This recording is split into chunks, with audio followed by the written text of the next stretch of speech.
Hello and welcome. Welcome to MSAI 631, Artificial Intelligence for Human-Computer Interaction. A little bit about myself first, and then we'll talk a lot about the course. My name, Dr. Alan Dennis. That's my LinkedIn profile if you have an interest in connecting. I do hold a doctorate in computer science from Colorado Technical University. My concentration was in big data analytics. I also hold a master's of computer science and a bachelor's of business, both from West Virginia University. My wife and I have 4 adult children, 5 grandchildren, and my wife and I live on a 74-acre farm in southeast Ohio with way too many animals. That's me in the middle, at the bottom in the funny hat, grandbabies on each side, my wife holding 2 on the left. To the far left is Ollie, he's watching cartoons, and on the far right is Beauregard, who is talking to the ladies. He's a bull. That's what bulls do. A little bit about my work, research interests, work and research interests. I do a fair amount with advanced analytics in general, and that's part of why we're here today talking about AI. I do have a focus on things like Databricks, data lakehouse construction, advanced analytics, AI, ML, and you can see on the top right, a book that I just recently wrote that's published by BPB was available after the middle of December of last year. And then to the left of that is an older book that I wrote back around 2000. So it's been a little bit of a gap between those. Hopefully the third book doesn't take that long. And as you can see from the bottom, I have trouble sticking around with a company for very long. These are the customers that I've had the pleasure of working with or for over the years. Moving on to the class, again, MSAI 631, it's about HCI, human-computer interaction, and how that goes with AI, and how does AI impact how we interact with computers. A very interesting topic. So first, instructor information, and what you'll be seeing here is lifted straight from the syllabus. I do recommend you read it. There's a lot of interesting stuff in there. You might want to take a look. You can see my directory link if you're inclined. Go and check it out. Also, I am a remote virtual sort of instructor. I do not have an office at the university. My appointments or my contact hours are basically by appointment. So if you want to get a hold of me about something, we can set up a time. This course examines the convergence of AI and HCI and how they revolutionize how we interact with machines and systems. This class emphasizes the symbiotic relationship between AI and HCI, equipping students with the knowledge and skills to design, develop, and optimize intelligent interactive systems. And it also might help you know how to use them. So the course objectives, be able to comprehend the foundational concepts of AI and HCI and recognize how their integration shapes modern interactive systems, user experiences, and digital interfaces.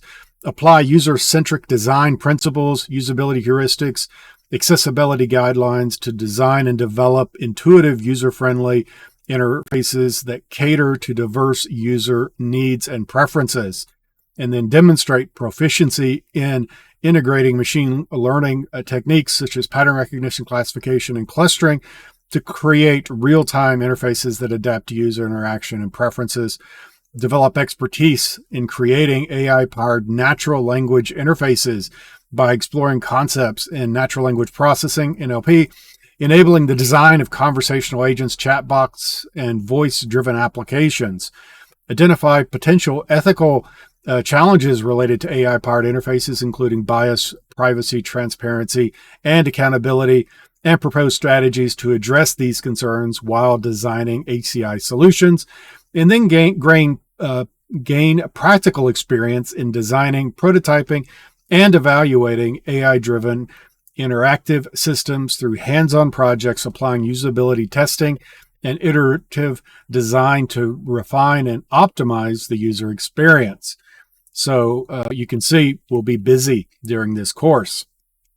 The learning outcomes, analyze AI, HCI, and how they interact, analyze the importance of HCI multimodal interfaces, evaluate user-centric design principles, create and discuss usability heuristics, evaluate the importance of accessibility guidelines, including legal and ethical implications. And of late, significant interest in this topic is going on within the industry. Analyze the ways to evaluate the extent of user friendliness of an application.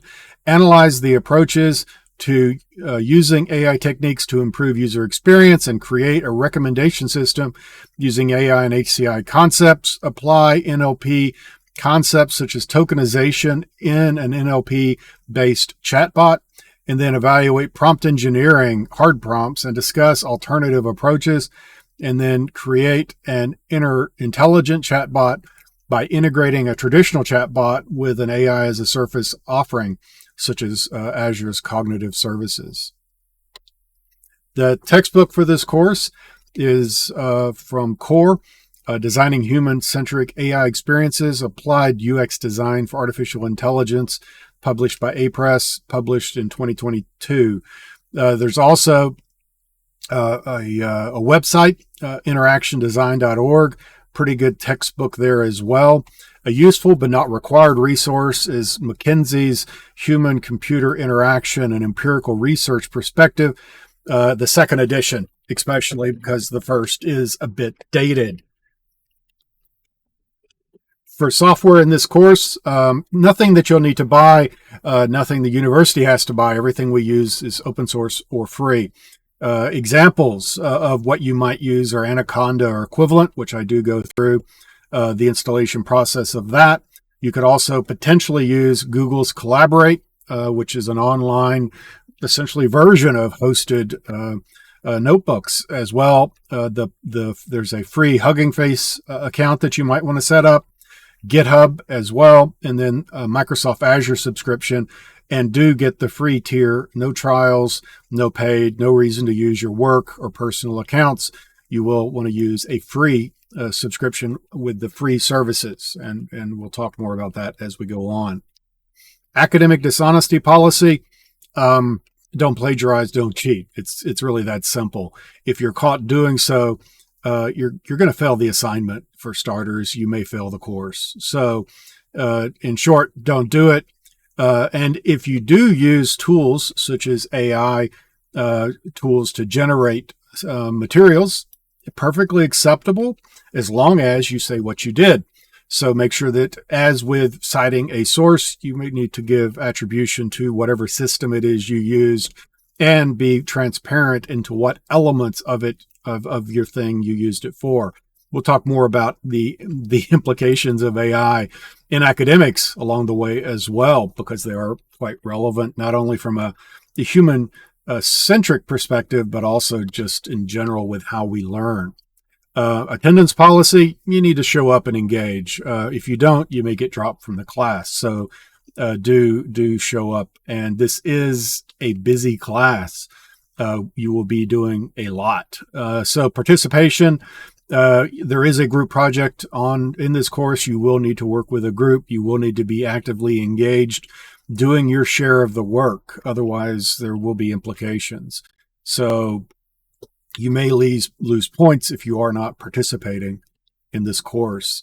You will have the opportunity to evaluate this course at the end of the term. The university takes it seriously. It is anonymous. Do go to the trouble of clicking on the evaluation form when it's time.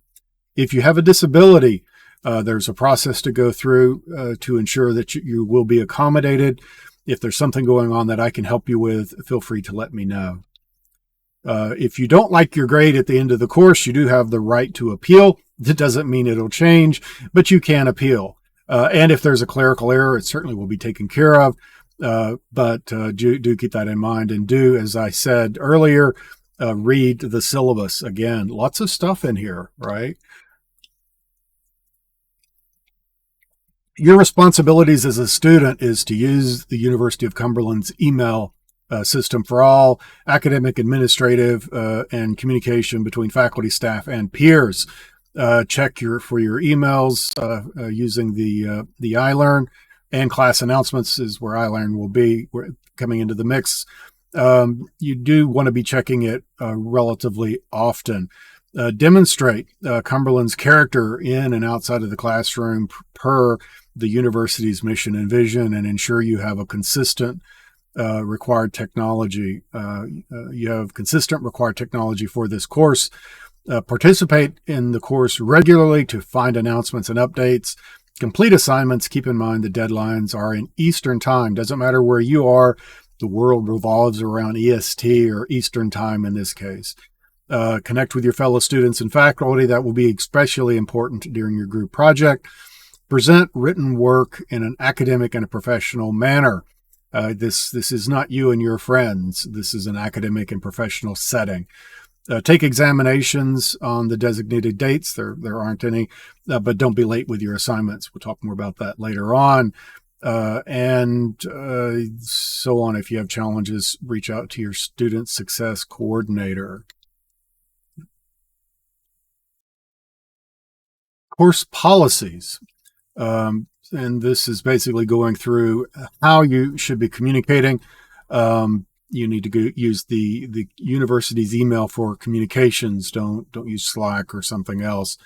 You should check your email on a regular basis. You're expected to find out class assignments from missed, and you'll see all of your work at the beginning of this, so it's not terribly relevant.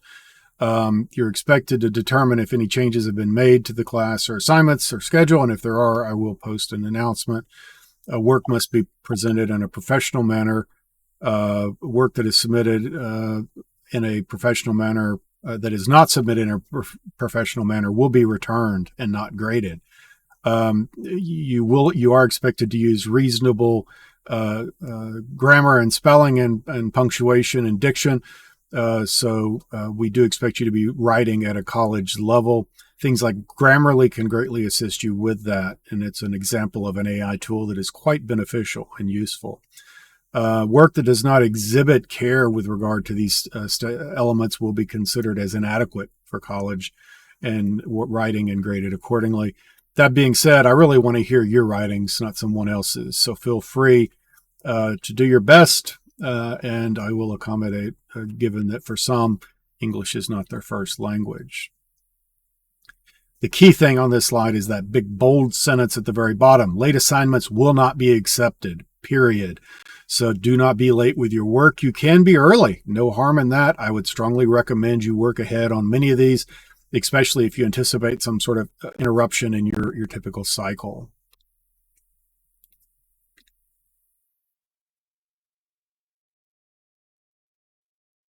Course activities and experiences. Students are expected to review any assigned reading material and prepare responses to homework assigned. So basically do what you're asked to do from a reading and assignment perspective. Actively participate in activities, assignments, and discussions. Evaluate and react to each other's work in a supportive, constructive manner. That's a key point there. Everything should be constructive.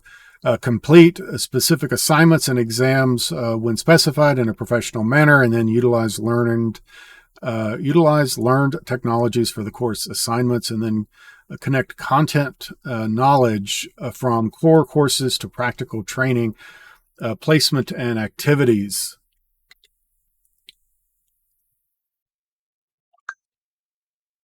Student course concern early detection form.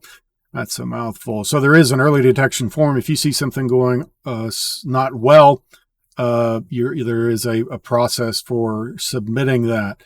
It will not be shared. Your name won't be shared with the professor unless you grant permission first. The form is not a course evaluation, but a place to communicate concerns related to delayed grading beyond 7 days of the assignment's due date.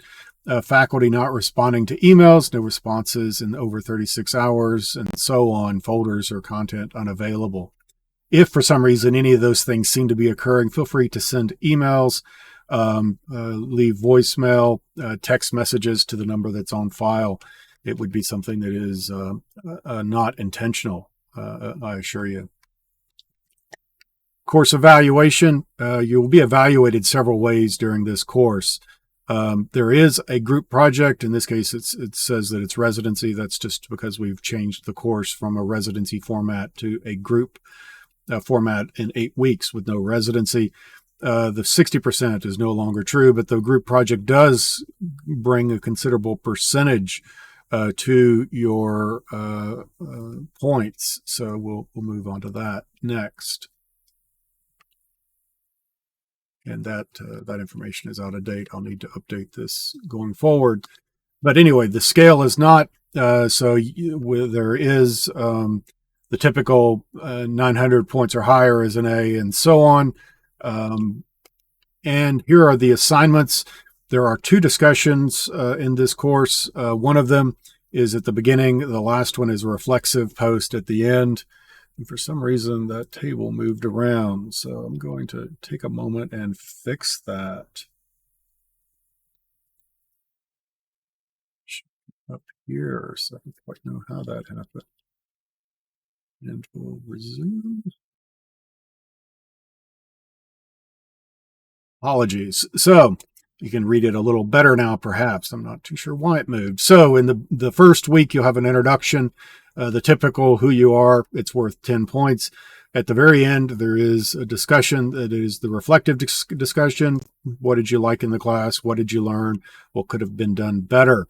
Then in the first week, you'll also be setting up a GitHub repository and doing it as an exercise. And an exercise is essentially a paper that outlines what you did to do something. So there's an activity involved. It's not just a research paper, but rather a documentation of you having done something. The same thing is going to be true of a development environment setup. So if you install Anaconda, which is likely what you'll want to do, you'll go through the process of installing it, documenting it with screenshots, discussing any kind of challenges that you might face along the way, and so on. Then talk about in the second week of this course, AI and HCI interactions and synergies. So again, another sort of exercise, design thinking in HCI, HCI/AI. And then moving on to week 3, you'll be doing some prototyping of a simple traditional chatbot using a framework of your choice, but I do provide examples of using Microsoft's chatbot framework.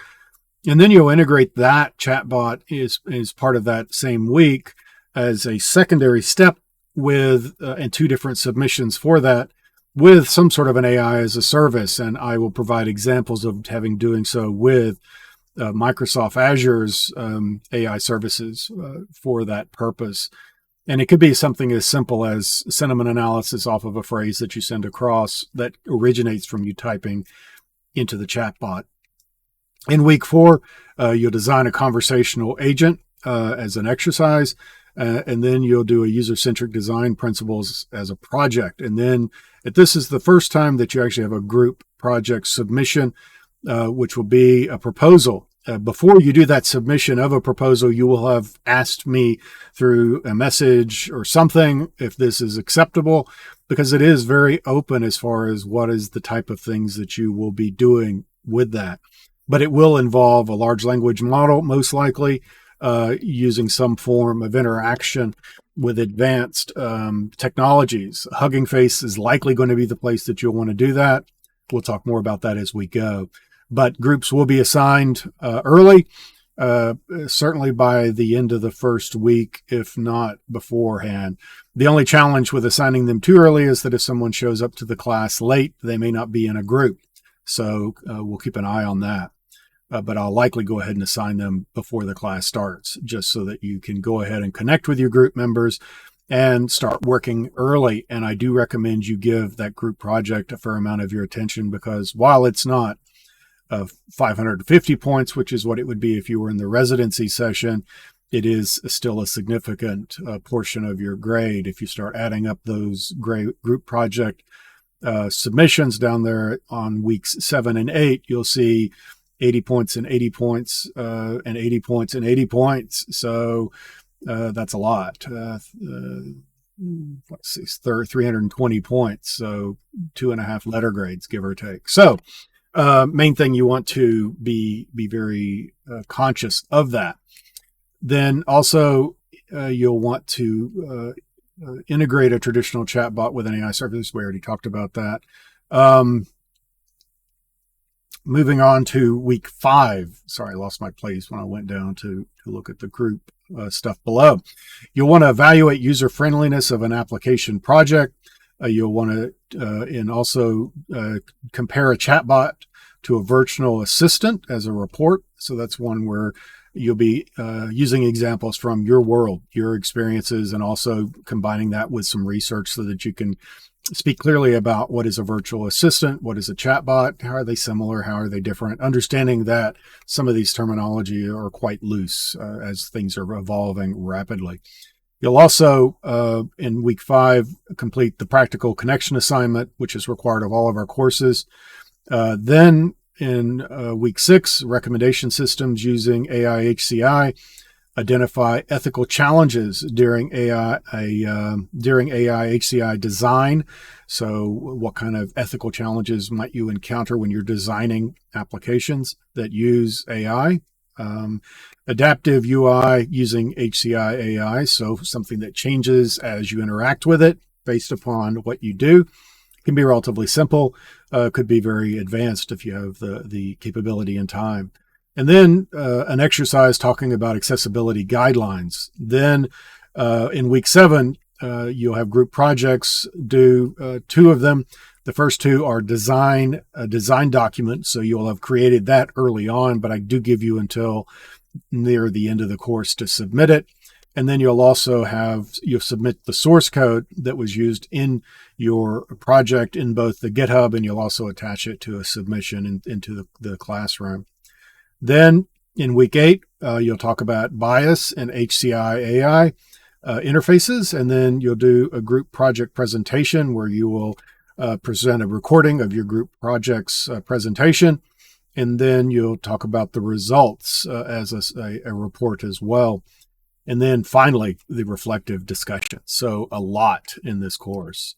Point distribution by week, and you can see that week 7 and 8 are heavy, not quite half of the points, but close to it, and that's because of those group projects that are spread out over the whole term. You'll be working on them for the complete term, but you do have them due at the very end to give you the most time possible to work on it. So if you throw in week 6, it is over half of your points in the last roughly 2/3 of the course. So keep that in mind. Don't procrastinate. It will not go well. Trust me. And with that, we've reached the obligatory question slide. If you have any questions about the material that I've discussed here, feel free to reach out. That's what I'm here for. As always, stay safe, and do let me know if anything is going on that I can help you with, and I will talk with you later.